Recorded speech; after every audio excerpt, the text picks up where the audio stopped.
We are back. Do a cross our singing. Welcome back. Welcome back. Well, no. Welcome back. Welcome back. Welcome back. Welcome back. We are live. Y'all know I'm the goof troop of the group And we sometimes. love it. We love it. Absolutely. That's all right. That's all right. Hello, everybody. Yeah, we love it.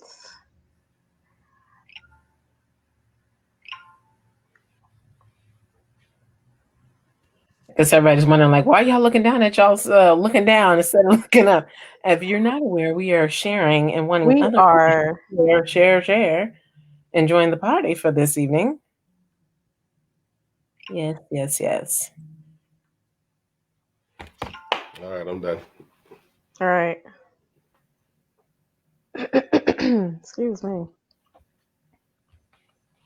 I can't believe that we have been doing this since what, May, June? Yeah. That's Yeah. like 6 months. Yep. We've And it's been so much. I know.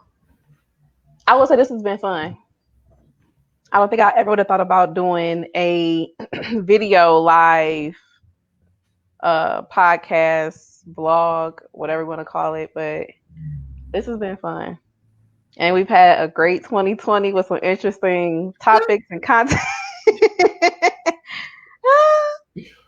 I agree, though. This has been fun. We've had some, I don't know, this came unexpectedly. So this has been interesting, an interesting year. Yeah. Yeah. I mean it's been cool in the context of, to me, very therapeutic.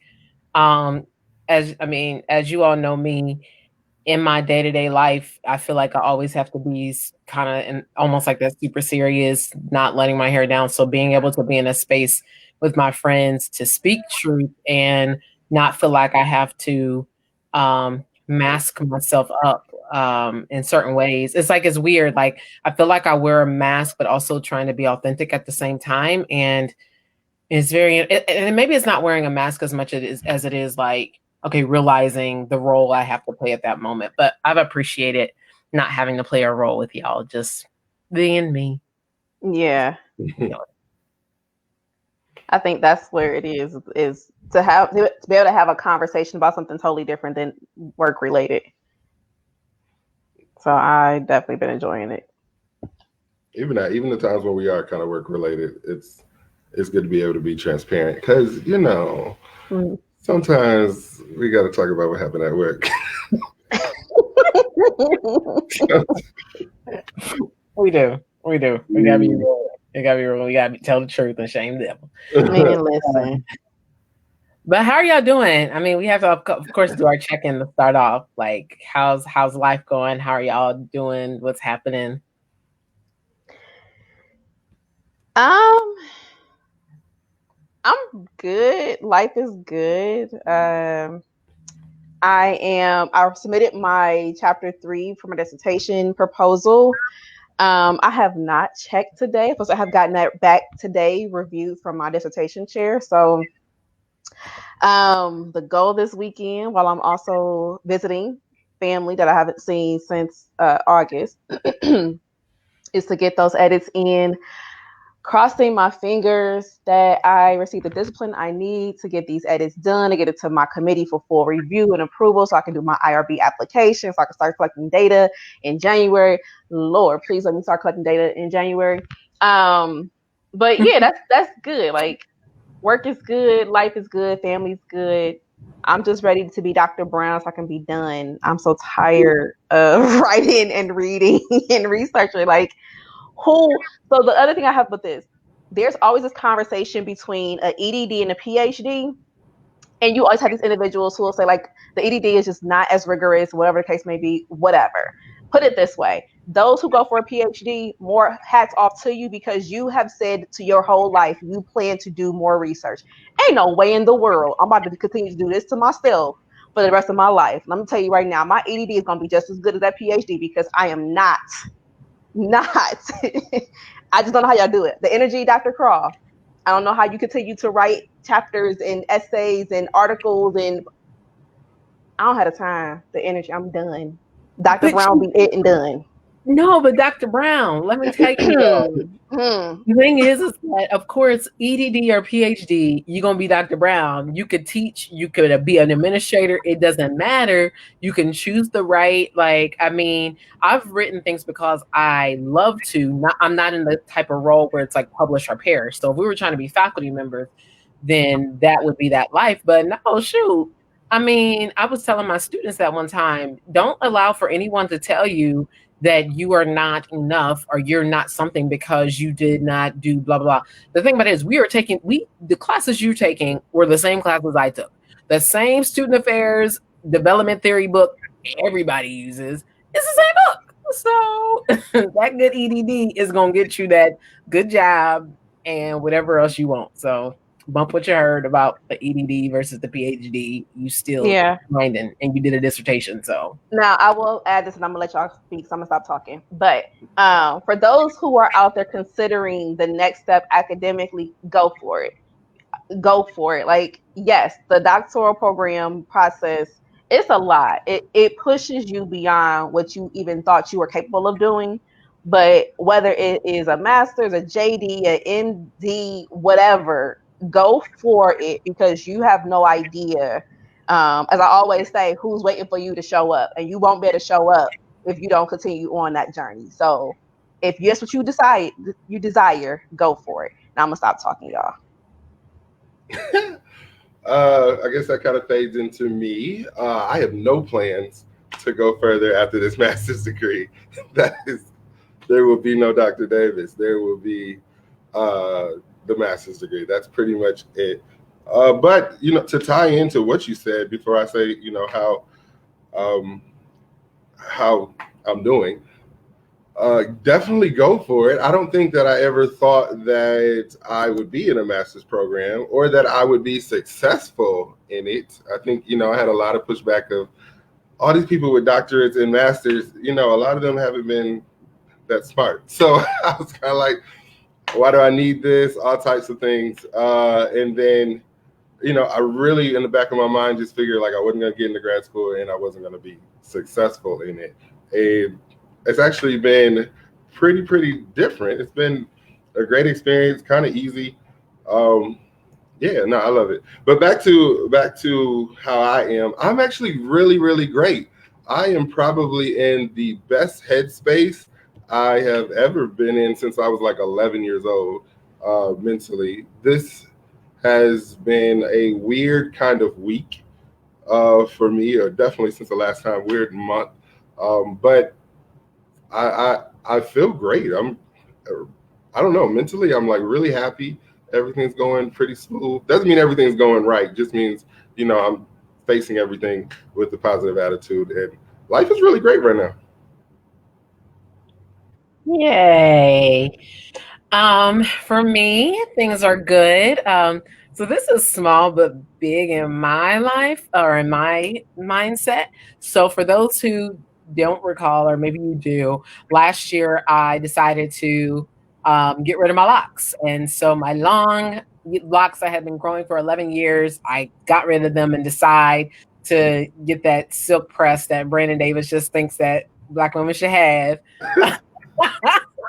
And I tried to rock that for a year, but y'all, I had to come back to the lock family. So I got my sister locks now. Shout out to Cassandra Craw on the loctician selection and guidance and education. So I am back to the lock life. To me, that's big because it speaks to hair. My hair for me has always been about transformation in area of my life that I felt like I had full control over. Like when I first got locks, I locked my hair because at that moment in time in my life, I thought that that was the only thing I controlled. I didn't control what I was doing, what work I was, it just felt like a lot. And I locked my hair. And so making this decision, it may seem small to some, but for me, it was a big decision. It's a commitment that I'm remaking to myself. And so that's exciting for me. I think I shared with you all of COVID, like since March, I have been doing 2 jobs. I have my institution, one at my district office, then the other at one of the campuses that is a part of our system. But as of Monday the 1st, I am back to one job. This will be my first time in COVID of having only one job. So I'm excited about that. Doesn't mean less work though, because I came back to more projects, which is still cool. But I'm good. Like I feel refreshed. I'm trying to get healthier. I'm exercising every day, trying to eat better, drinking more water. I just feel good. So yes, that's me right now. I'm feeling good, loving life, and Dr. Davis in full effect. So, I can't promise what the future will bring, but I am almost pretty sure there will not be a Dr. Davis. I don't think I want to do that, but you never know. I didn't think I was going to do this, and I'm doing it, so you never know what happens. Thank you for the support, Raquel. All right. Okay. So, as you all may know, well, as we said, our topic tonight is a recap, truth be told, recap for 2020. So I was just like thinking through all of the different topics that we have done over the past 7 months, I guess, now, and just really was reflecting on all that we've just been honest, transparent, and open about. And I think if I could pick one of the best topics that we did, it may have been like one of the initial topics when we were talking about identity. And I feel like throughout this whole year, it's been a year of me owning my identity and really, really trying to understand who I am for me. And if I could say that anything that COVID, when I was telling this pastor from my church earlier today, like, I know 2020 has been bad because of obvious reasons, but for me, 2020 has been one of the best years of my life. It's been a year where I actually was able to focus on me and what I want in my life and who I'm becoming and who I'm called to become, who I want to become, that's not defined or dictated by other people. And so I really, really love that topic when we talked about identity.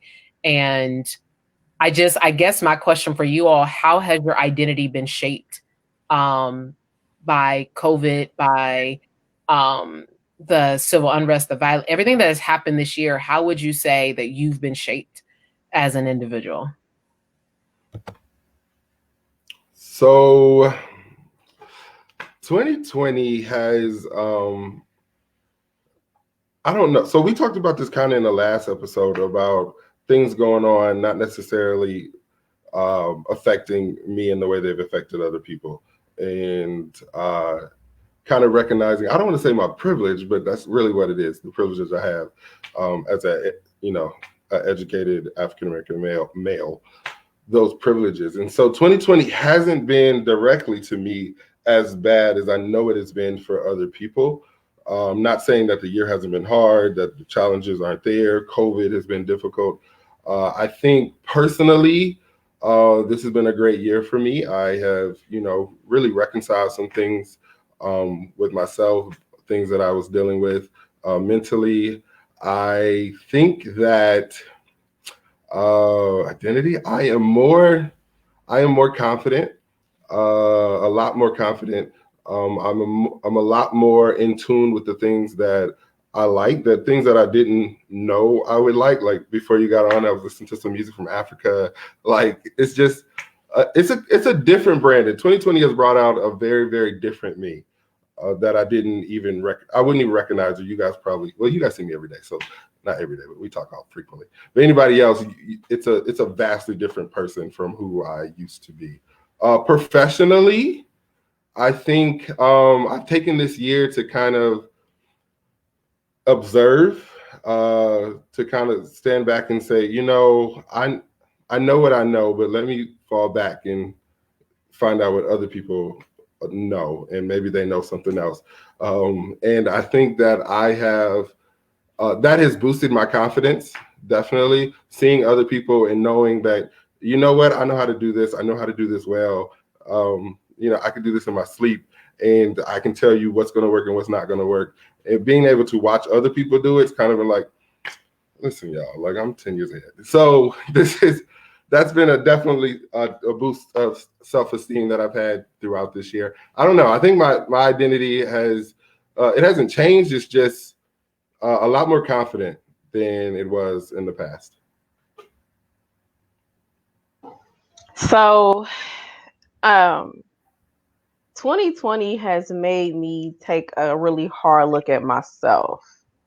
And I say that because like I've had all these ideas of what I want to do. I have all these aspirations, these goals, and I'm easily distracted. So I'll start a project and I'll something will happen. I'll move to another project. I'll have these great ideas, move to another project.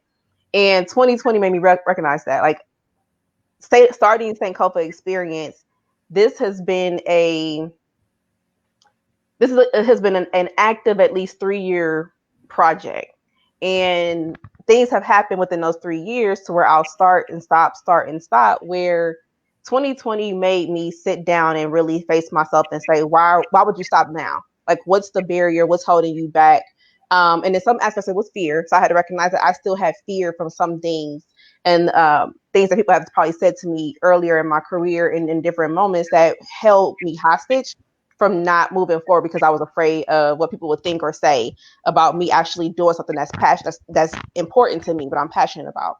Um, but the other part of that is definitely, like Brandon said, COVID didn't impact me as it would some other people. So that's that privilege of knowing that um, I still have a job. My family is still here. Well, like it's so much other stuff that did not impact me in that way. But what did impact me, which also took place at this time, was recognizing how I show up as a Black female. So everything that happened with Breonna Taylor, it in doing that in my research for my dissertation, because it both talks about the Black female and cultural loyalty and other things. And in that aspect, it's making it to where I had to face, and I mean like face to the point where when I saw how our society responded and then our justice system responded to her life being taken, and then I started really recognizing how other Black women have been pretty much, in my opinion, forgotten. Their lives have been forgotten, and no one was there to protect them or receive justice for them besides a monetary response. That hit hard. So there was a moment in me writing my dissertation proposal where I stopped writing because I could not continue to do the research, recognizing that historically Black women have not been protected, have been victimized on so many levels where no law has ever been applied to us in any capacity. It made me sit back and really question who I am and what I'm doing. And I'm not saying question as in whether or not if I'm doing things right, but more so, am I actually doing what I'm supposed to be doing? Am I fully showing up in my purpose? So 2020 made me really sit back and think about what is it that I really want to do and who I want to be known as and what am I supposed to be doing, based off of moving past the fear of creating my St. for Experience project and the business aspect for that one. And then also making sure I am bringing Black women experiences, specifically looking at sexual violence and violence, to the forefront of a conversation that needs to be talked about, because we don't do it enough to where it becomes an actual issue, not a campaign, not a movement, not a hashtag, but it's an issue that we address. So 2020 made me really take a serious look at, Zakia, who are you? What are you doing? Are you being positioned? Are you purposely showing up in your positioning? And are you being active in what your purpose is? See, something you said just really triggered from me the in a good way, not in a negative way. It just made me think about the aspect of how are we utilizing our time? You know, the time that each of us have here on earth, as we've seen throughout the year, lives being lost by a number of things, whether it was COVID, whether it was the violence, whether it was just a number of reasons why life was lost. And so, and in realizing that life is no longer, we as a people, as a culture, as a society, it's no longer the assumption that you'll say, oh, well, you know, I'll retire one day. and my life is going to be 70 plus years. It was funny. I was in the nail shop the other day and I was speaking with the technician, and we were talking about a little bit about COVID or whatnot. And he asked me a very interesting question. He said, do you think that the populations, how did he say it? Do you think the population numbers are kind of balanced or not balanced anymore? And as we were talking more, we were speaking about the notion of how back in the day, once again, it's like it was the life expectancy. Most people died at 60, 70, 80 years old. Then you have children being born. And so it's kind of like society kind of balances, but now you just don't know. It's like there's no age limit anymore. And not saying there ever was, but there was always that belief that you always had another day. You always had more time. And so it just made me think about, what you said, Z, like about us showing up. It's like, how are we using each and every breath that we receive every day? And if we don't use our time wisely, once again, if we don't show up, if we don't just step in, it's like we got to knock the fear out the way and just do it. And tomorrow is not promised. So why not start whatever it is you've been hoping, wishing, praying for? Because it's really within your reach. Sometimes we're the only people stopping us from doing what it is that we know we're called to do. We know that we are positioned to do. It's not a resource thing. It's not a time allocation thing. Because that's the one thing about COVID. Where are you going to go? Like, unless you partying illegally and being reckless, where you got to go? You at home. So get it done, make it happen. And that's just not, I'm not tossing that out there to y'all. Like, I've been handling my business. That's a self directive as well. So that just really grabbed me. And yeah. I think so. That tied on to something I was just talking about when I posted this the other day. For people, somebody had wrote me about things that they want to do and not having the time, and I had wrote them back like, we all share the same 24 hours in a day. Like, you only get 24 hours a day, and we all have the same amount of time, and you have to prioritize and make the most of that whole 24 hours. So if you sleep all day, if you work on something that's not doesn't help you or benefit your future, or I don't care if you're just sitting around smoking all day, that is your 24 hours that you are using and you are making your choices with. And so somebody else can use their 24 hours differently, but we all get that same 24 hours. It's not different. But there was something else you pointed out that kind of ties into another episode that we did about fear, because we did one about facing your fear. I think that was one of my, I won't say my favorite episodes, but it was one that kind of stuck with me definitely, because I think this year, 2020, has been a year of facing fear, facing a lot of different things, having to do things that were out of the box that I didn't have to do before. And I think for many people, not just us or myself, many people, this has been a scary year. Like, this has been, I don't know about tomorrow. I don't know if I'm going to lose loved ones. I don't know if I'm going to have a job. I don't know if money's going to come in. This has been a really, really draining, but really, really a scary year for a lot of people, facing a lot of fear in different types of ways. I'm blessed that, I have a job that we didn't have layoffs or anything like that. And I'm blessed that my family was taken care of, but I know lots of people weren't. And I know lots of people lost lots of loved ones due to COVID. My mother's church lost lots of people that district. So it's been a trying time, but I think overall, I'm glad we did that episode at the time that we did it, just because I don't think we knew, when did we do it? I think we did it before the pandemic, I think, right? I think it was either May, so it was early. Okay, no. I think it was our very first one. Yeah, it was one of our first ones. Yeah, so the perfect timing, because people have been scared all year. They've been nervous since it started, facing a lot of fear. So that was definitely an episode that kind of like stuck out with me. Yeah, when I reflect on the fear episode, and I had this kind of like boldness thing happening where I'm like, I don't, fear, no, I don't accept it, blah, blah, blah. But I found throughout this year, it actually ended up being a reflective moment, because what I realized at that time, I was wrestling between when I was in that place of saying fear, I don't have fear, I don't have blah, blah, blah. I was wrestling with understanding what my faith says I should feel about fear, and then the humanity of life happening and whether or not fear, fear actually does exist. And so I can reflect back to that moment and was in this kind of like spiritual high, if that's the right word, of just like, no, I don't, fear, blah, blah, blah. But I done went through some things, in my mind, in my mindset throughout that time, and really understanding that even from the spiritual context, that yes, God has not given us the spirit of fear. But also there are real times where people are fearful in situations, but yet for me, understanding and acknowledging who God is in the midst of that, I think was kind of me breaking down that ego about fear and all of that stuff. And so something that I've learned throughout this year is that yes, there will be times where I'm in situations that feel fearful, but understanding who's with me in those times allows for me to overcome that fear differently and maybe even see it differently.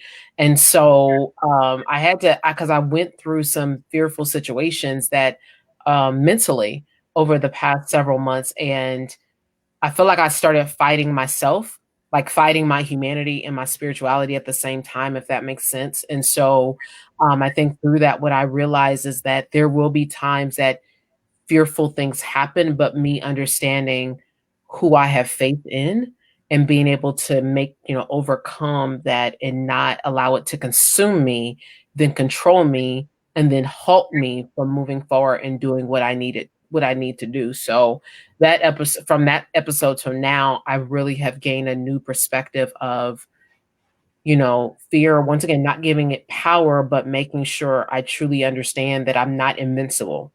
I do have times where I am afraid, but knowing that I don't have to rest in that and allow it to overtake me and keep me from moving forward. So I definitely can say that was a good episode, and now have a totally different perspective about it. I can't shut your face.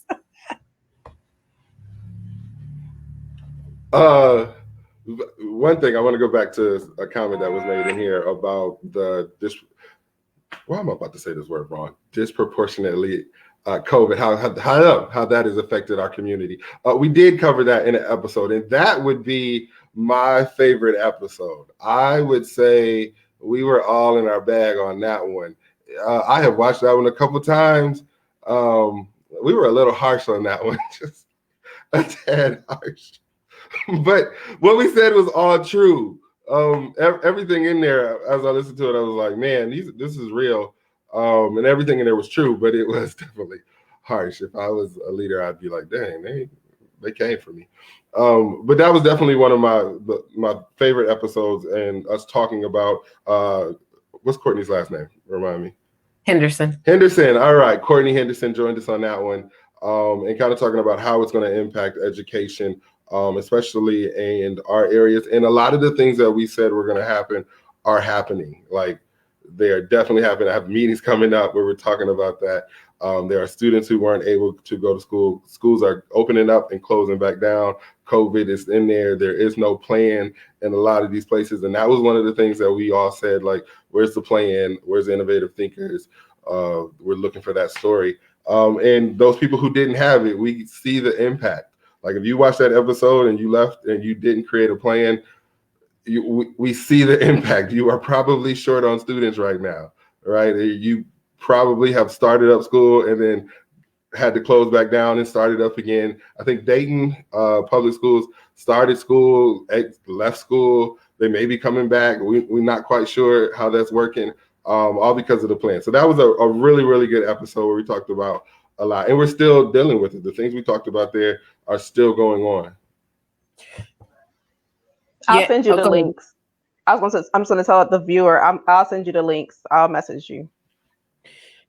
Yeah, B. One of the things that is crazy, I'm thinking about within Chicago and just seeing, like they were talking about at the beginning of the year. Okay, so we're not going to go back immediately. We'll take a look again in November. But then it's like teachers talk about they ain't coming back. They striking. Parents is having, different outbursts. Like at one moment they were talking about bringing back students with disabilities and then the little kids. And it's like, okay, I mean, watching these little kids play with each other and like they putting stuff in their mouth and, oh, your mask is cute. Let me look at it.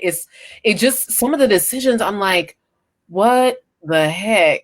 Like, I get it why we want to have kids in school. Like at one moment, data was saying within Chicago, like 5,000 students had not connected at all. And it was like maybe week 4 or 5 into the semesters. So you have kids that are not being engaged academically. At the same time, like how do you make that decision of bringing them back, but yet there are safety measures you don't have in place?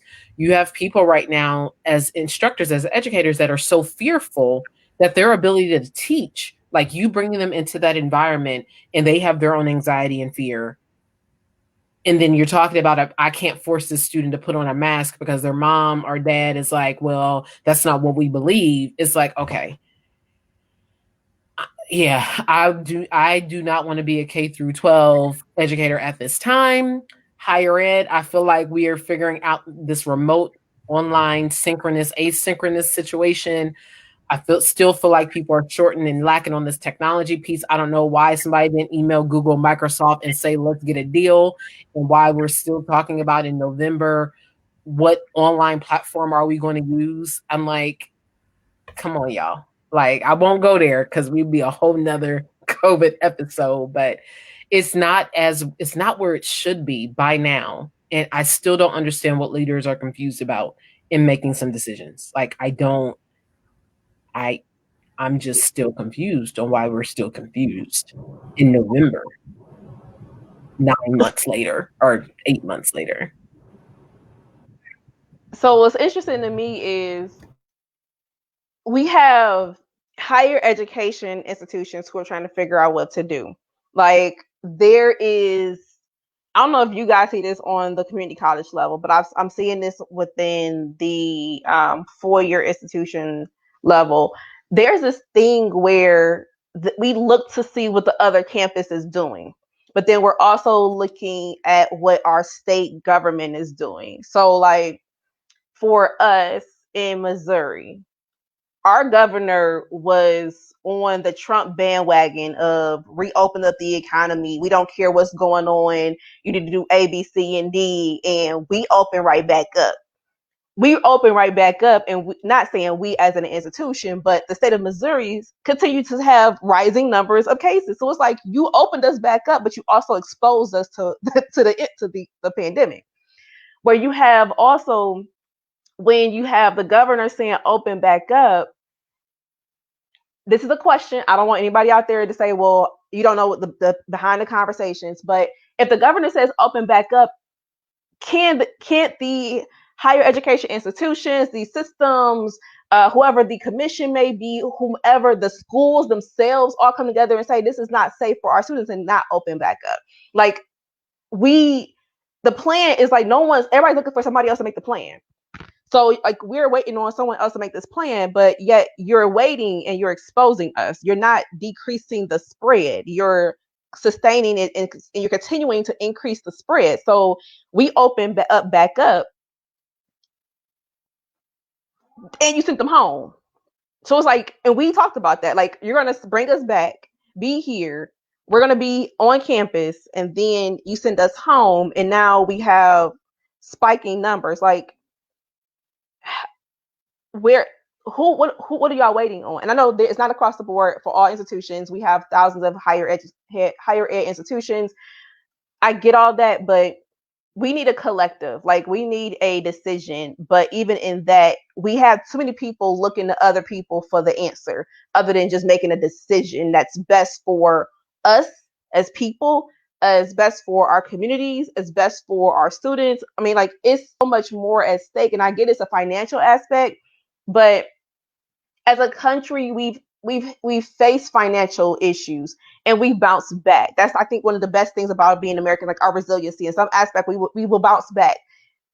We can it can be fixed. We can produce money. We can find resolutions. We have too many geniuses in this country to say that we can't find a resolution if something was to happen economically.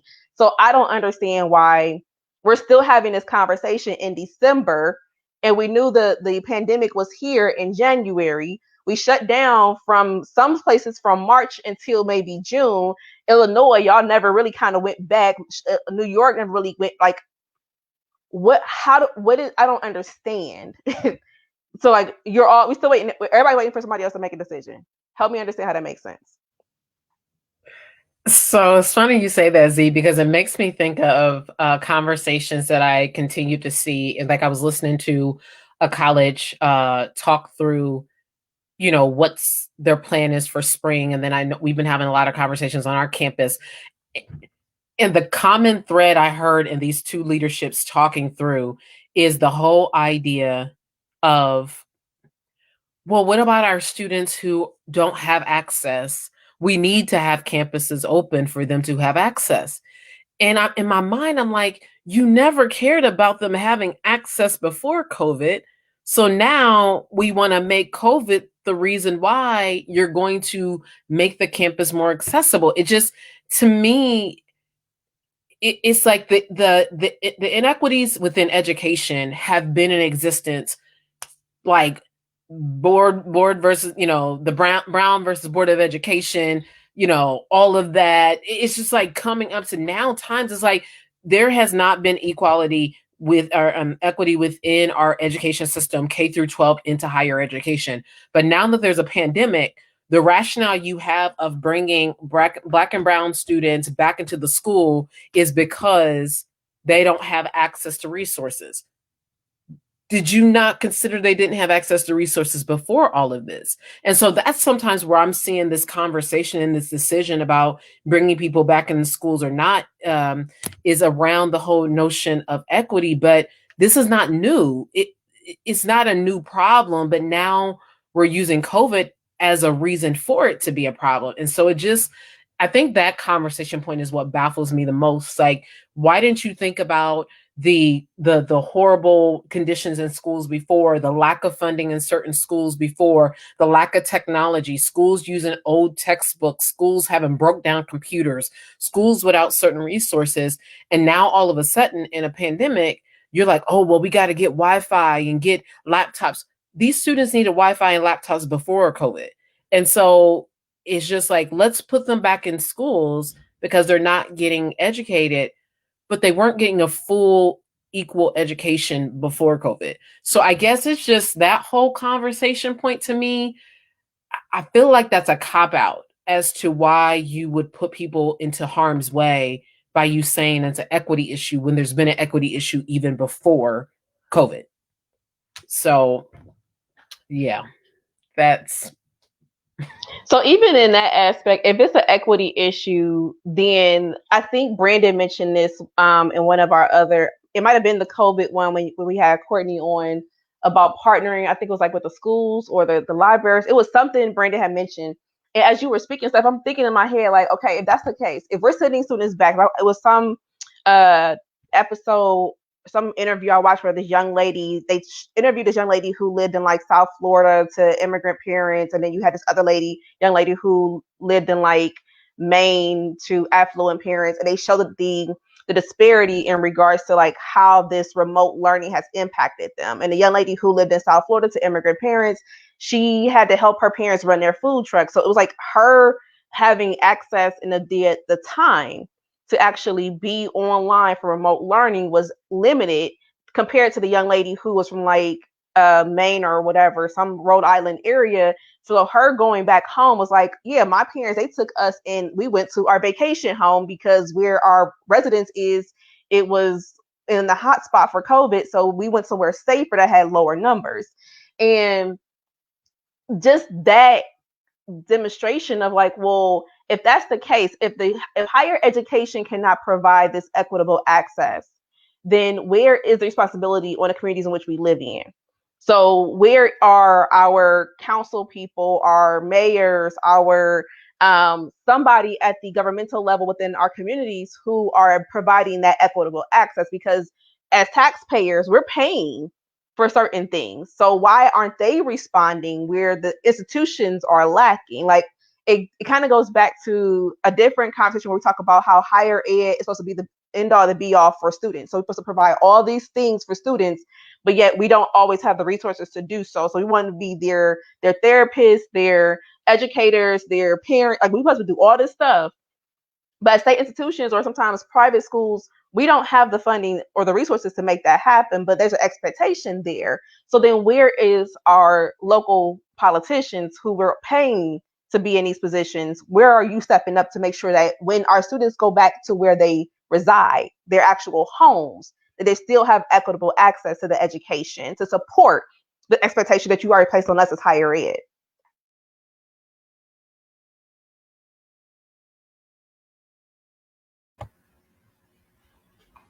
Yeah, I'll say I think this is why this was one of our best topics, because you can see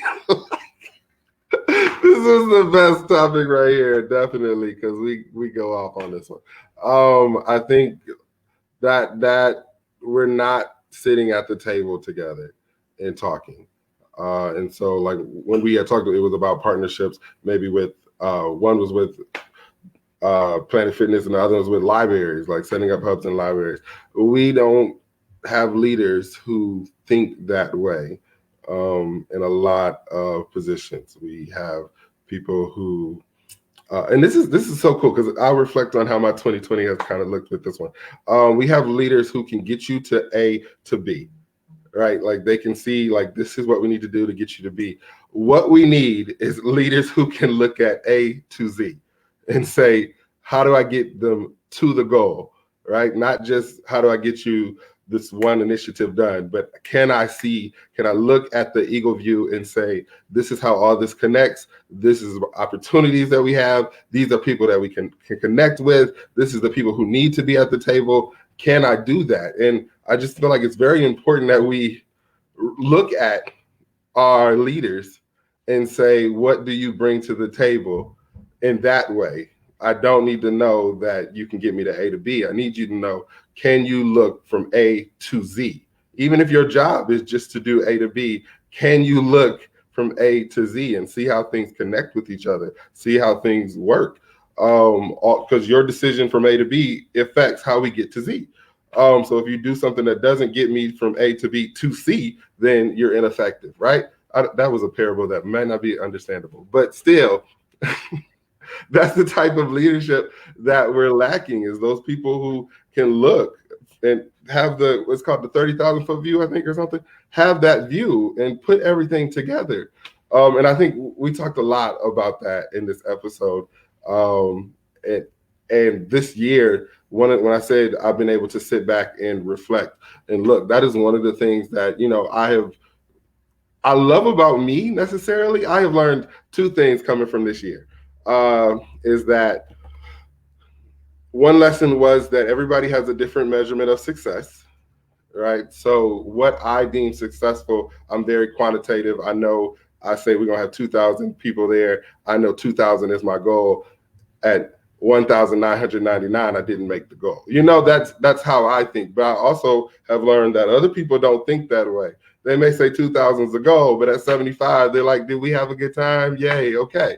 And so that it being accepting, not saying I'm changing the way I think, but being accepting of people and the way they measure success has just been amazing to learn this year, to be able to cope with that. Because you guys know me. I could sit in a meeting and people be like, let's talk about our relationships and stuff, and be like, no. If it don't have anything to do with admissions, I have tuned out. I don't hear anything else you saying unless it has something to do with getting to the goal. But I have definitely learned this year to kind of take it back and enjoy those small moments and look at different measurements of success. So if my measurement of success didn't pan out, were there other ways that I could see success? That just kind of came through when y'all were talking. Yeah, Brandon, it's funny you said about the A to B or A to Z. A metaphor that I used with my team not too long ago, I said, sometimes you have to realize that the people around you are rulers while you are a yardstick. So a ruler is 12 inches in length. A yardstick is 36 inches. Many times we're dealing with rulers and their ability to see beyond that 1 foot is just non-existent because they're rulers. You are able to see at that 3 feet, that long view. And so you get frustrated, you get mad, want to throw in the towel because you're seeing at 20 inches, but they're only seeing at 12. And so it's being able to operate within the knowledge of knowing that you're dealing with rulers when you're a yardstick, and figuring out how you do not allow yourself to become frustrated. And so it's like dealing with people that truly they only see the A to B. It's like they just have the inability, but you're seeing A to Z, and your frustration is like, why are they not here? They're not there because they have limited themselves to only seeing those 12 inches. And so it's funny when you said it, I'm like, oh my gosh, that's the ruler yardstick concept that I told my team not too long ago. It's like making sure that you do celebrate those wins, those small wins in that, because when those 12-inch people actually hit 13 inches, they're like happy. Like, we got to win, y'all. And it's like, I'm out here at 30 inches and y'all are excited about 13. Okay, that's fine. I'm going to celebrate with you about the 13, but that's not going to keep me from my mindset being at 30, because I need you to get there. But at the same time, I cannot allow myself, my capacity and bandwidth to be exhausted by pushing you to 30 when your limited view is only at that 13 in that moment. So it's really being able to balance yourself when you are that thinker, that expanded, that person that has that mindset and that bigger thought, of how to manage, how to deal with limited thinking people without losing your capacity of thinking bigger, and also not allowing yourself to become so frustrated that you throw in the towel and give up, and you just become discontent, and then you become a ruler like other people. So it's like a really interesting balance. I was helping them, like, it literally rolled off my, it was so beautiful. I wish I would have recorded it. They loved it. I'm like, I don't even know what I said, but when you said that, I'm like, yes, you are a yardstick. You're dealing with rulers. That's the problem. So, yeah. So keep being a yardstick, and continue to celebrate your wins along the way, because eventually they will get there. You may not be there still with them by the time they get there, but it's important for you to just stay the course and celebrate the wins along the way. Yeah, it's hard, but it's even worse to be in that frustration place because you're all the way out there and they're all the way here. So, yay, good job. Y'all decided that we need to contact people who applied. Good job. We will celebrate that win today. Oh, crap. That is so funny. We'll talk afterwards about that. But yeah, no. That is definitely something I've learned this year, to just fall back and say, listen, let me just celebrate this A to B. Let me be okay with it, and not have to always be so, how do we get to Z? Like, we ain't there yet. We didn't make it. Not always be like that, to say, you know what? Absolutely. That one thing was a great idea. This was a success that happened from that. So we can definitely, pat on the back for that. It's cool. Somebody I was looking at some of the thread and some of the things that people were asking, and I don't know how much longer we want to stay on the COVID piece. We're getting closer to an hour, but, kind of just a reflection point, whether or not things will change for the better, as a result of the limitations. I think the things that are being exposed right now in education, I don't think that they were things that leaders didn't know. I think it was just easier to cover up. I think it was easier to not address it. And so whether or not after COVID will things change, I think that there will be institutions that are further along in certain ways. Like, for instance, the institution I worked for, November of last year, we were talking about, let's start having advisors do Zoom appointments, and like kind of getting people doing work differently. And it was like a slow pace until we had literally a week to get everybody trained in Zoom and making it happen. So I think that there are some things like how we use technology that colleges can't now go back and say, oh, or faculty like, I don't know how to teach online. No, boo, you've been doing it now for 2.5 semesters. So there are things that in the educational realm that we're not going to be able to go back and now say we can't do, or it's not possible for us to do. Will all things be fixed? I don't know. I think that once again, shortcomings have been exposed. The truth that many of us always knew that was there has been now uncovered.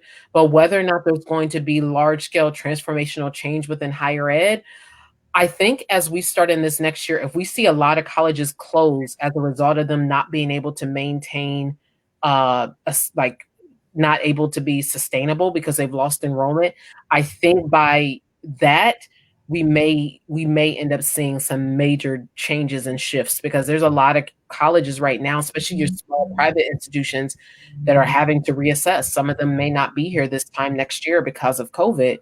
And so whether or not that will shake the entire system, it would have to be the right institution that's talking about closing for there to really be any effect to say, oh my gosh, higher ed is now needing to do something different. Because like I said, most of this stuff is not, it is not new. These people knew about inequity. These people knew that funding structures were jacked up in the large Big 10, big schools got money and the smaller ones didn't. I mean, some of this stuff is just, it's now everybody else knows.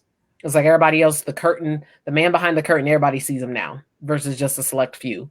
But I don't know how much it's going to change now that exposure has happened. I don't necessarily see it changing. I don't know.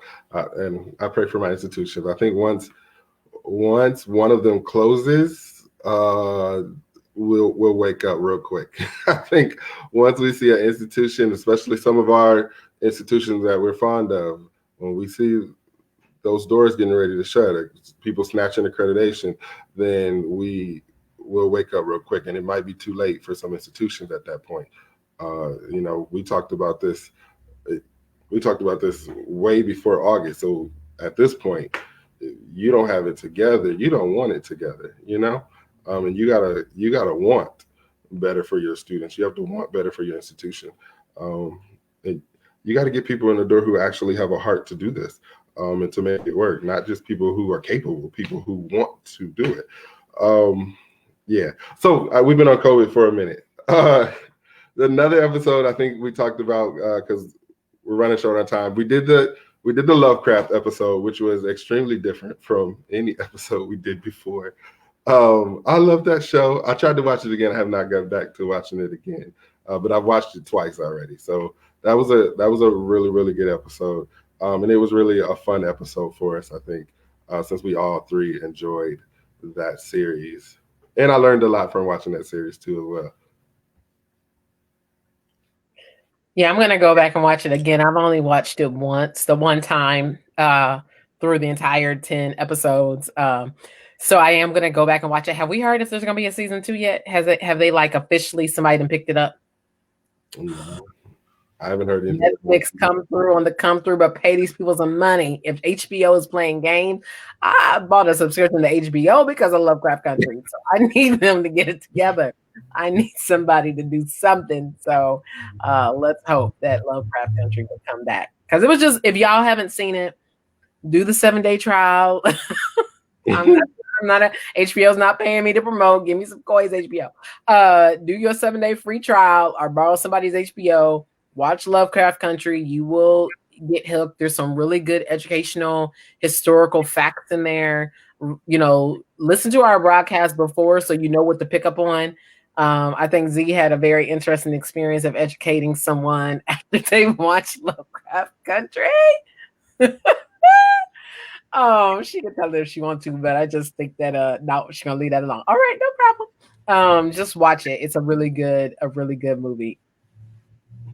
So the interesting thing is,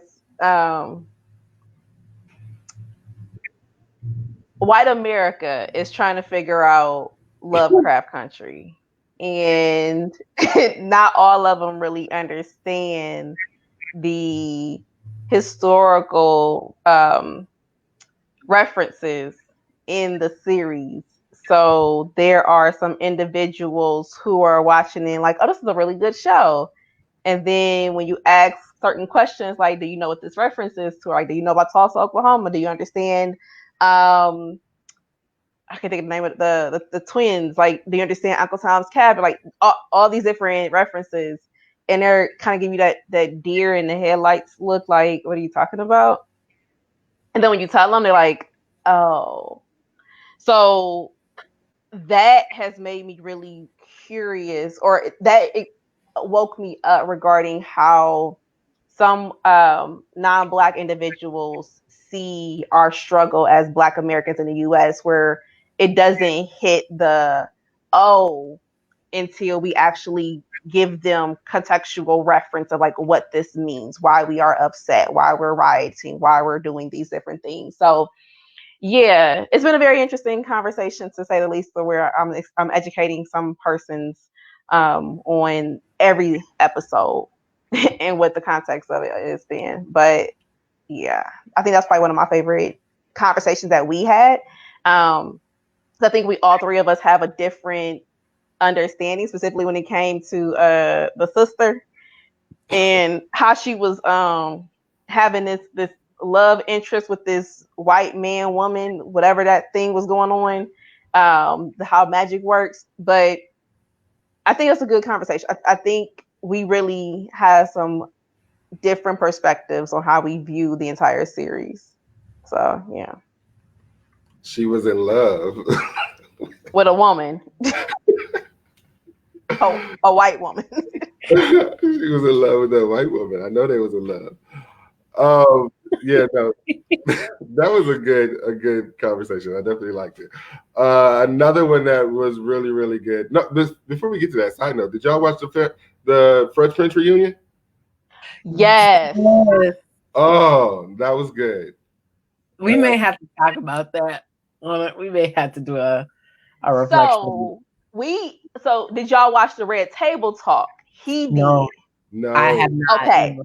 So the Fresh Prince reunion, it was good. Like what really drew me in, I'm gonna be honest, was the dedication to Uncle Phil. Yeah. That's what like really drew me in. Other than that, I was like, okay, this is cute. Yeah, we finally got an answer to the different Vivs, but we need to watch the Red Table Talk where Will took himself to the Red Table and he did some healing and some discovery and some awareness. And honestly, I have some personal opinions about Will Smith after watching the reunion and his Red Table Talk that I would really love to hear you all's thoughts, because I'm starting to see Will in a different light. Okay, so we're gonna watch Red Table and then we're gonna do a off the cuff truth be told about that. Let's plan that before the holiday. I'm down for it. Carl, you can join us. Carl, talk about me too. Come on, Carl. Yeah. You can be up for it. You can be a guest to Truth Be Told. she like, I don't want my camera on. Oh, all right. Go ahead, Brandon. Yes, Carl. Not in a good light either. Yes, I'm sorry. What? Okay, now I gotta watch it because I love some Will Smith. I do too, Brandon. I love Will Smith. Okay. Even though he's a little weird and a little freaky. Because a lot of stuff happened this year, especially with Will Smith. Like, a lot of stuff happened with Will Smith, entanglements and all types of stuff. Yeah, he didn't have a good year this year. All right, so another thing that we talked about was the election. We did election results before we had election results. So we had them the next day, though. That was funny. The results are in on Friday, and they weren't in. And on Saturday, we got the unofficial, or I don't even call it unofficial, the not yet confirmed, Biden and Kamala win, but yet still not, people still counting, and I don't know. So I don't understand. It's the December part. What's happening in our country? It is somewhat official. States have certified now. So we have Biden, although there are still people counting votes and lawsuits still being and lawsuits. Wait, can we talk about this? All right, so lawsuits literally that judges are like throwing out Like, there is no basis for them. There is no evidence at all for the lawsuits.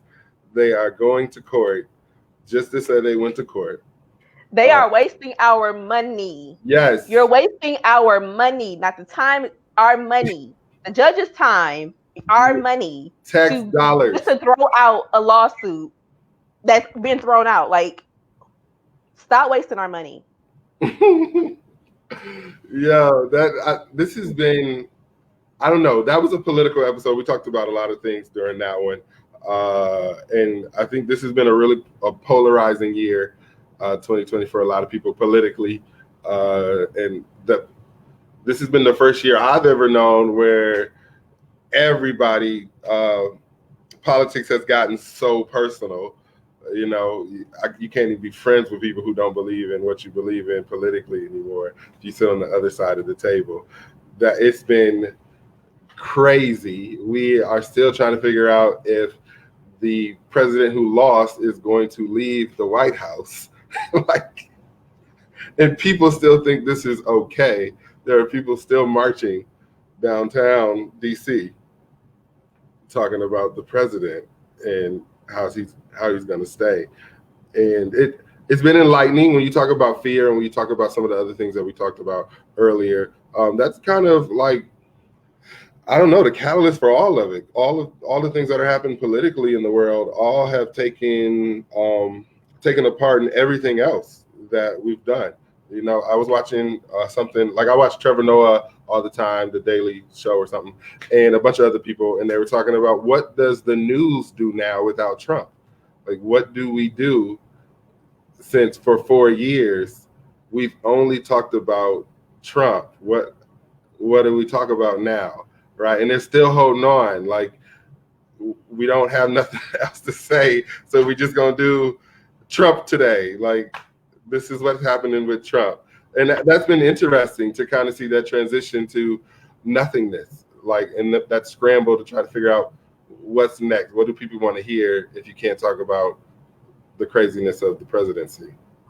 And I think that that's kind of sad at the same time, that once again, that we spent 4 years of our media outlets being so engaged with the actions of this one person. I'm not making, minimizing the importance of the president of the United States, but seriously, the news that has been watched, the news that has been, people been tuning in, the frustration, the Facebook posts, once again, people separating from, ending friendships after years, all of that for this one person, it's sad. It makes me further understand why people were having this mental stress and anxiety, like, about the election and everything. And I'm like, okay, the outcome is going to be whatever, 1600 Pennsylvania Avenue, however it pans out, it's going to pan out. I know I voted, but I think that's hard to digest. That did we really just invest 4 years of time, energy, media dollars, all of that into one person, and the idea that one person being out of office now creates we don't know what to talk about anymore? Like, what did y'all talk about before? Like, there's stuff happening. There's news, right? Like, right? Is there other news? I feel like there should be, or there is. That's sad. That's concerning in a lot of ways. But I think I had saw how news channels, like their ratings or something, were going down, and somebody was looking to merge with somebody else because they're, as you said, Brandon, they're no longer having stories, because after January 20th, unless they find somebody else to talk about, unless there's a lawsuit, like, unless he's indicted, that's going to bring about, some months of news. And then, then we have the time after that, I guess. I don't know what people going to do, because I don't even fool with the news like that. After a while, it gets a little bit much, and I just don't. I'm one of those people. Same thing on every channel, repetition of what Trump has done, what new scandal is happening. And it's been exciting for a lot of people, to watch and be a part of that, even though, it's ridiculous. You tune in to see the ridiculousness. And now ratings are plummeting because they don't have anything else to match Trump. He's a scandal. He's entertaining. I mean, even if you hate him, you want to go on and see what did he do today, because I want to hate him. And if you love him, you want to tune in to see what you love. And it is really crazy to think like, wow, what else? What did we talk about before? What did CNN talk about before Trump? Like, I don't know. I don't remember. Cats, dogs. Like, what happened? So I think what we just really went through in the past 4 years is our real life reality TV, because we tuned into him. He did everything that he wanted to, and as you all said, like what do we talk about now? He just really brought reality TV to reality, because everything he did was, we all looked around like, is this serious? Is this real? Like, how many times have many of us asked the question, like, are we being punked? Like, is Ashton Kutcher going to come out? Because some of us are still waiting for that day to say Trump didn't mean to run for president. Trump, it was a hoax. Like, all the things that he's done was questionable. But in that, it really makes us now more aware of what we're interested in. Because are we really interested in COVID? Are we really interested in social unrest? Are we really interested in the different, like the wildflowers that's going on in California? Like, there was so much still happening. Like, the world was still revolving, the world was still going, but yet Trump made sure he was front and center. No matter what, he made sure he took control of the media. He made sure he was controversial. He made sure he had the loudest voice. He made sure he poked the bear for the bear to respond, because every time something happened, every news media, whether they were for him or against him, focused on him. And I feel like he'll continue to do so. He's that celebrity who never goes away, who continuously stays in the media at the forefront, because that's where they thrive. He thrives in being in the forefront, and we continue to entertain him. I had a correlation with somebody, but I don't want to use that correlation. But it's definitely one of those moments of, will we ever go back to talk about anything beyond Trump? No, because he's going to always be in the media. He was in the media beforehand. He just wasn't the president. He's always been at the forefront of several conversations, whether it was the failing of his businesses, or him doing The Apprentice, or was it The Apprentice? I think it was.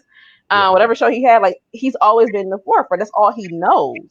So even like right now, he's trying to figure out, how do I stay relevant? Sir, you lost the election. Your term is over. The country has spoken. Your TV television show it's been pulled. It's no longer going to be the front and center, but he has to find a way to make himself stay relevant. So we're going to continue to talk about him because he's entertaining, as Brandon has said. At the same time, we just expose again who we are as a country, because we continue to entertain. We continue to respond to everything. We will retweet his posts. We'll continue to show up whenever he says, like, we were protesting, like we gave him the attention he wanted. We'll continue to do so. We do that when it comes to anything that's controversial. We respond to everything controversy, and it becomes now the most popular thing going on television. But yet, if you look across the country, you have communities at war. You have people still dying from COVID. Like, nothing is changing. Nothing has stopped. He just made sure he's front and center, and he's the focus of the conversation. He'll play there. The one thing that I'll say about that, Z, as you were speaking, and I want to say this, and I know, I mean, I'll just say it. To me, that actually is real power. Like, when you stop and think about it, as someone that has the ability to cause people to scramble, to cause for uproar to happen, to cause for chaos, confusion, people, like economies to, businesses to plummet because they're no longer, that is that almost that absolute power that people talk about, and as many times that we're afraid of. Someone that has that much power is dangerous, but the power was given to that person. Like, he didn't have to like come in and say, media, post what I say, do this. No, he just was. And everybody flocked to it, and everybody made it their center. And therefore, it's like, you almost can't blame him for being to be that random, idiot, kind of thing, because that's what entertained us. That's what which drew, drew people to it. That's what, honestly, to me, that's what you end up calling power. I'm not saying it's the right type of power, but that's a very powerful thing to be able to control in that way. That's unhealthy. And that means America needs to check itself when we give someone that much power over airways, over our lives. I mean, like I said, literally the election, the mental stress and anxiety that I heard from like colleagues and stuff had everything to do with him. Like they were literally about to, like, I can't function until I know. I can't do the, oh my gosh, I don't know what's going to happen. All of that was about him. And that's insanity to me. Like that is to me what you call absolute power. And it was given to him. Like the position gave it to him, yes, but also he got the position based on being who he was. He was flat out who he was, and people voted for him, and people had created all the attraction and everything to him. Like that is, I'm sorry, people may not like him, but shoot, how do you get complete power and control? You do stupid things and draw everybody to you. I mean, that's what we have shown in the past 4 years. So people can be mad about that all you want to, but that's what we have done. That's what we did. That's what America did by allowing him to have so much attention. That's, yeah. Yeah, no, I agree. I mean, I'm not a fan, but he does have a lot of power and control right now. Speaking of the power, he's trying to pardon himself and his kids right now. He's pre-pardoning people. You are pardoning. But I told y'all that one of the episodes that it was some conversation he had with his with some rabbi trying to figure out how to get his family pardoned. Like it was a conversation, supposedly he was going to step down, and he would have stepped down if, I think it was either New York or wherever he's being investigated, I can't remember where it is, dropped the investigation and the charges. So like, yes, he's been trying this, and he think he's. What's gonna surprise me is if they actually honor it. If they honor it, it speaks a whole lot about our country. Mm-hmm. I think they're gonna honor it. I think they will honor it. He is pre-pardoning. His kids aren't even facing criminal charges right now. Where he's just going to give them a pardon now because he knows after week might come for them, because himself. Now he does have stuff coming up, but he's pardoning in all of it, and other people. Rudy Giuliani is getting a pardon. No criminal charges. He's just getting a pardon because after Trump got president, he's no longer protected. So all the stuff that you did while you were in office, and I don't want to go off on this tangent, but how do you not see that? Like, how do you still support him and not see that? Like, you don't say like, wait a minute, this is some buffoonery, but I don't know, whatever. So, yeah. I think the question, how do we make sure we don't go back to the same scenario? I think that we decide to not make, we can't keep, we live in a democracy.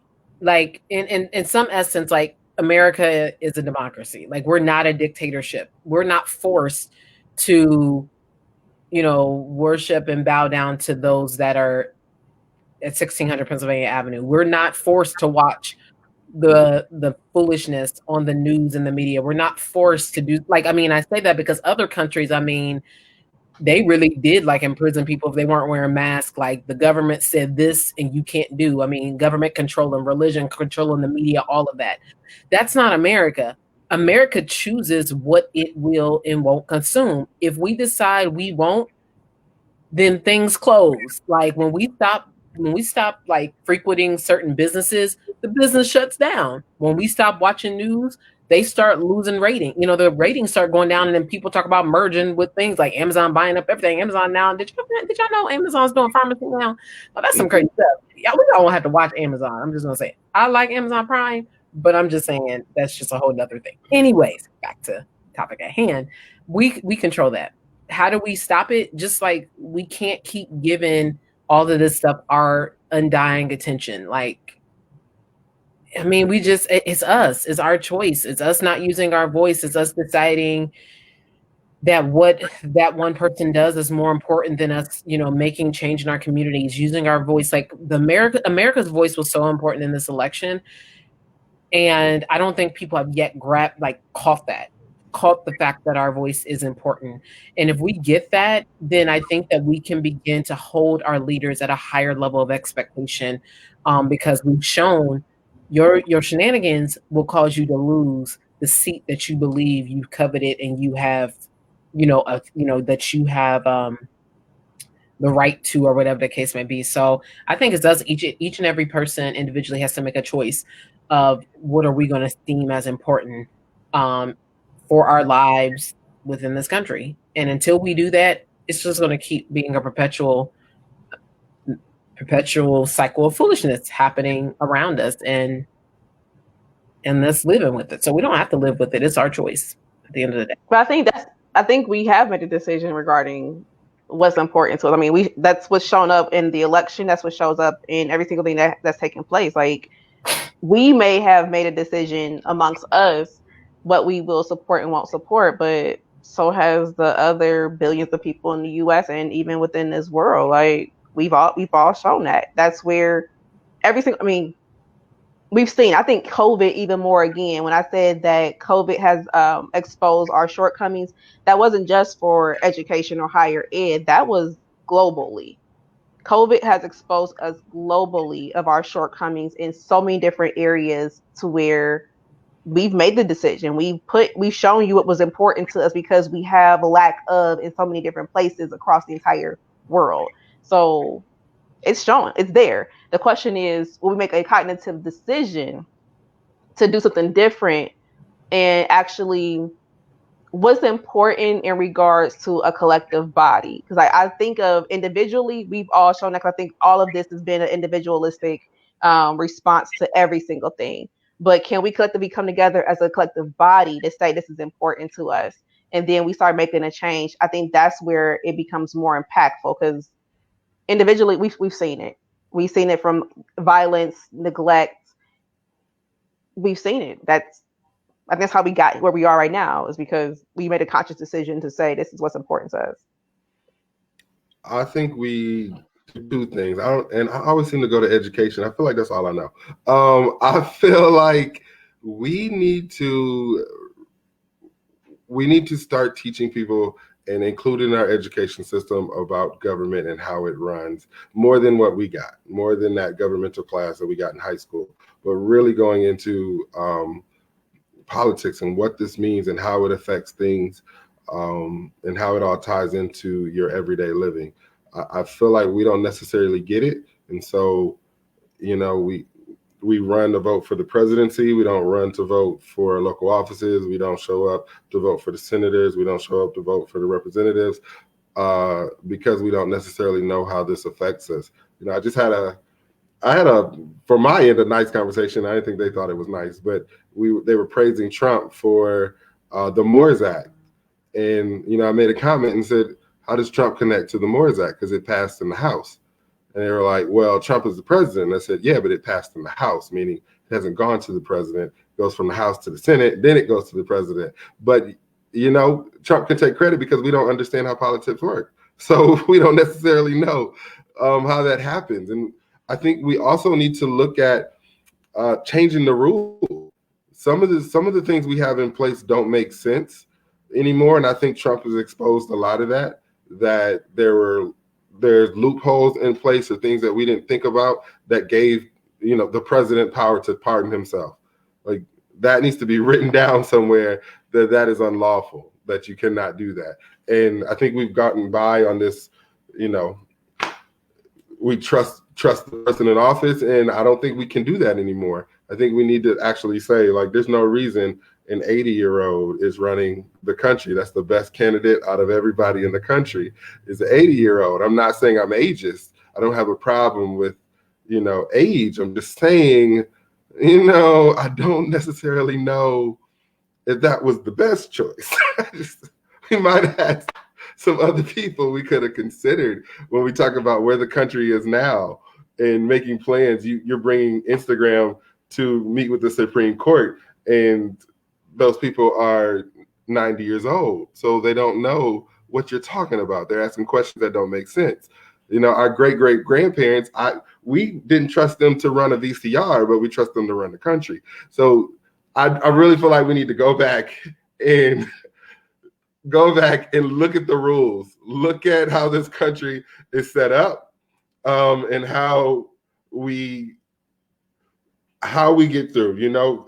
A comedian said this the other day. He said, no, the first, I think it was on Saturday Night Live. He said the first rule in the amendments is freedom of speech.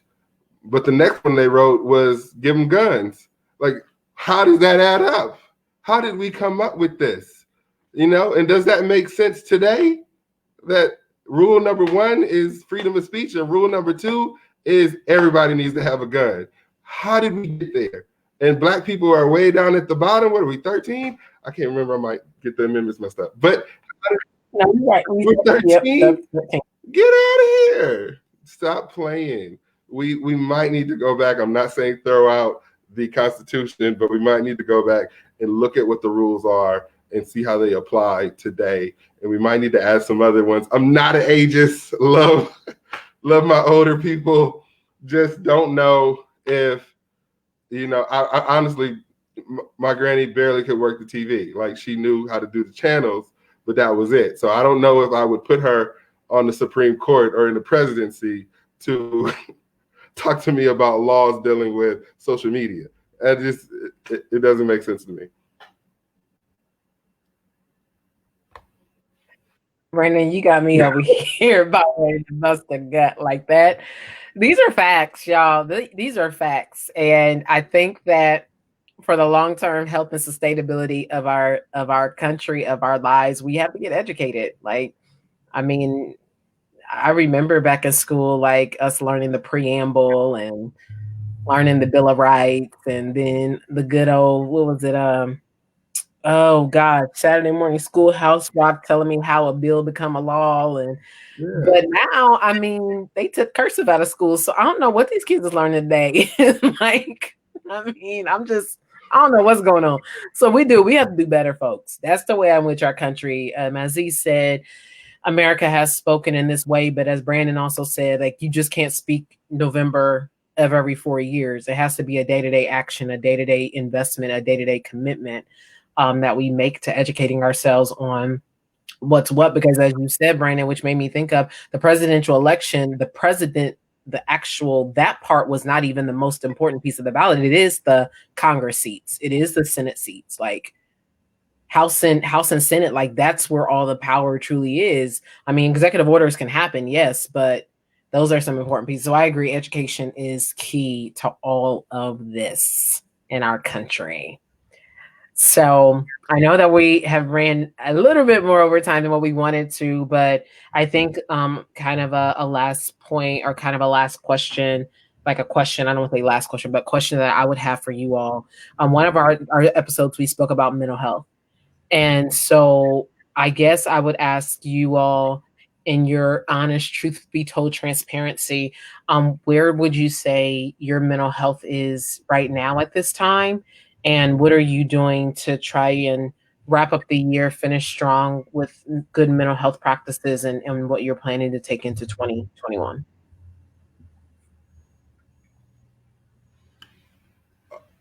For me, so mental health is, again, I kind of talked about earlier, I'm in a great spot mentally right now, and really enjoying life. And again, it doesn't mean everything's going perfectly. It just means, my ability to face challenges every day. I'm just in a great spot. I think different things have come up. So one school, being back in school, definitely has changed a lot for me. It's given me something to do, something to do intellectually. Let me say that. I am reading several books right now. Right now, I'm reading The Cast. Next, I'm reading Trevor Noah's book, and I've got some other ones coming up that are happening. Then I'm working out every day. I'm going to the gym like 6 days a week sometimes. I'm eating right. I eat tuna fish for lunch every day. and onions and green peppers and sea moss. Well, onions and green peppers for dinner and sea moss for breakfast. Yeah, I know it sounds crazy. It's not that good. I mean, it's good. I have like chicken and garlic and stuff in there, so I hook it up.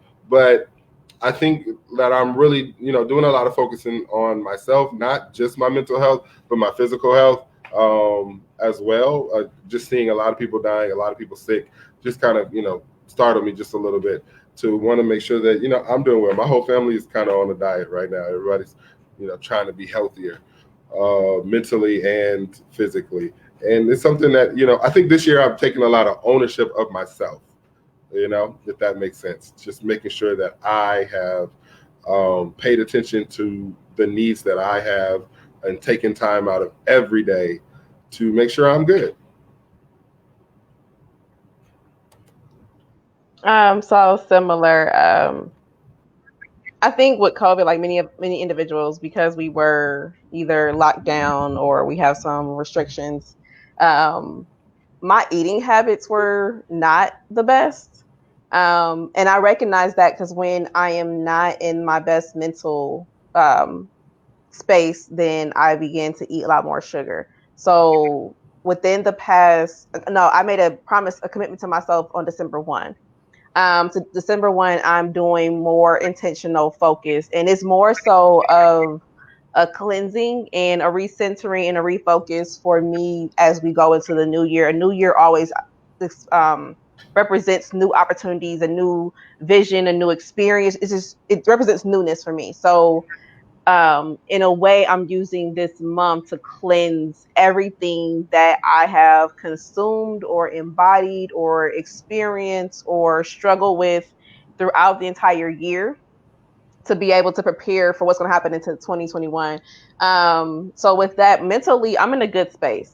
Physically, I'm like Brandon. I've committed to working out every single day, which has actually been extremely fun.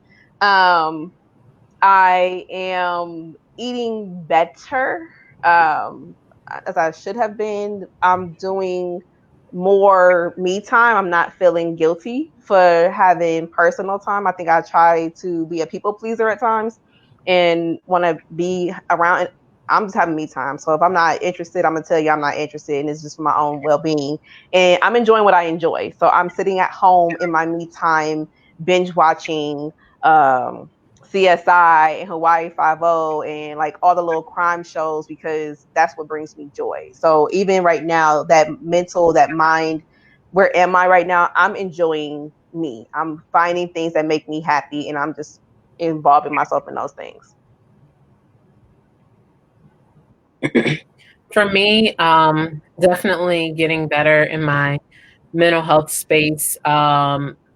And Zakia and Brandon can appreciate this more. I am taking days off. Like today was a day off for me.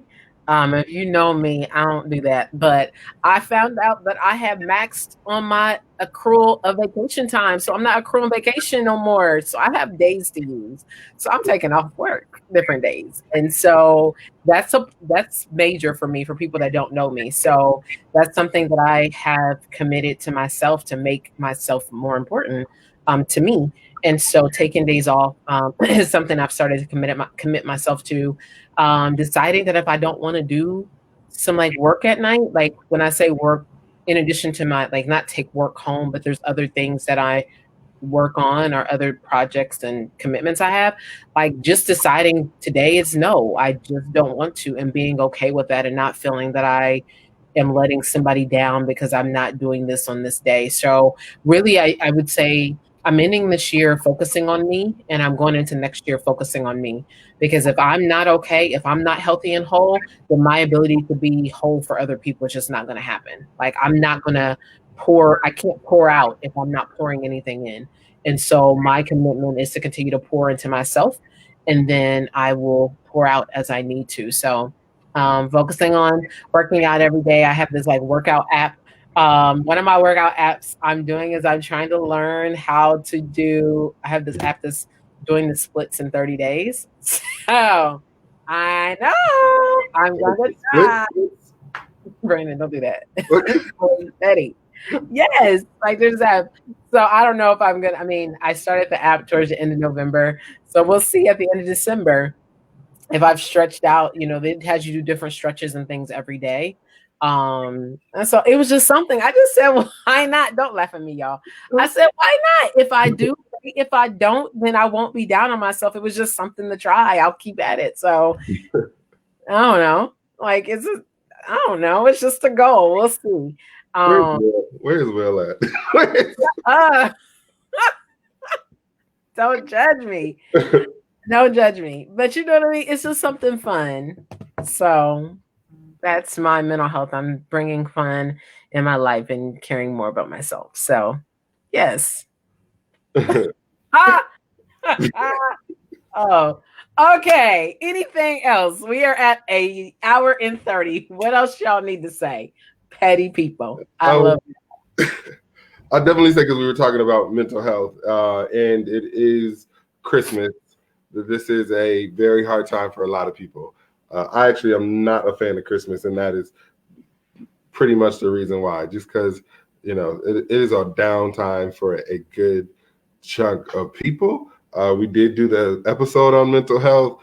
And so for those people out there who, are having a rough time, listen, do not make Christmas something it does not have to be. You do not have to blow all your money buying people gifts. You can send people a text, say Merry Christmas.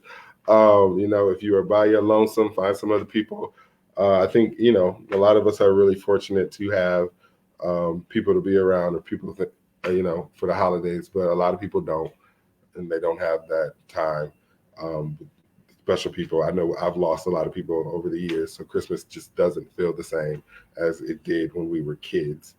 But that it is something I wanted to bring up, definitely, because I know, like, I don't know, suicide rates go up at Christmas, and you would think they wouldn't. Everybody's on TV talking about how joyous they are, how cheerful they are, and then you find out after the season, like, a lot of people decided to take their lives at this time. A lot of people were down. A lot of people went broke trying to celebrate a holiday that you don't have to do all that for. It's okay if you don't do the traditional Christmas buying a lot of people gifts, things like that.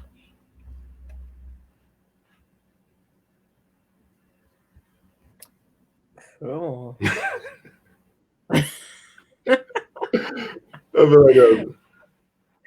I think, is that all? Are we wrapping it up? Yeah, I think we're good. We recapped the last 6 months. Wow. Good stuff. Good stuff. We're so happy that all of you joined us tonight. If you're a new viewer, we welcome you to follow our page, Truth Be Told, on Facebook. And all of us have individual Facebook pages where we are sharing our own podcast. We have podcast channels and things like that, and Anchor and Podbean and iTunes and all the areas you can tap into us and listen to our podcast. As you can see, each of our names under our pictures is the name of our podcast. And so please follow us on social media, share. We just like to have a good time, as you can see, and engage with you all. So typically when I end my podcast, the statement I always say is continue to free your mind. Continue living your Sankofa experience. And I just turned mine off. Like, all right. He does a George Bush finger. That's it. Right. All right, y'all. Have a good night.